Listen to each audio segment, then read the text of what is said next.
Yes, I think, first of all, MAS in Singapore has done a very good job, and it is actually one of the more forward-thinking regulators.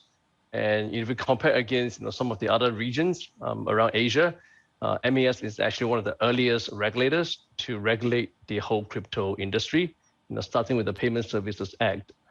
And what we have been witnessing so far, having some of the exchanges, being asked to, reduce or remove certain services, I think is a very good progress, because what we need is a proper regulatory framework. And like I mentioned earlier, it is very important to have proper oversight, because investors, especially we talk about general retail investors, they need protection. And that's when regulation, can come in to protect them. And on the other hand, if you look at institutional investors, again, having platforms or exchanges that are being regulated, especially here over in Singapore, it is basically like a first level of due diligence for them.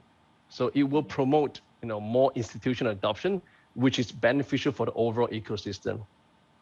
And how much are you engaging with regulators for there to be clarity as far as the regulatory framework is concerned? Because at the end of the day, it has to be a two-way street.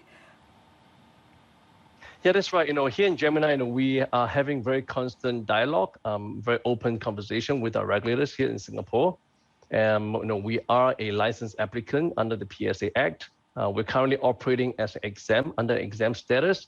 So, throughout the whole license application, it's actually very stringent.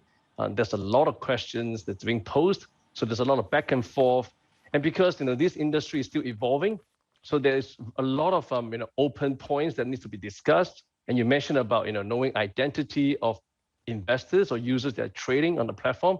And that's one of the biggest things, right? Having proper KYC and AML policy is very instrumental and critical in the license application. And over here in Gemini, since day one, we've always have very proper KYC. For example, our users in Singapore, they can link up with their SingPass and directly extract information from my info to get them verified.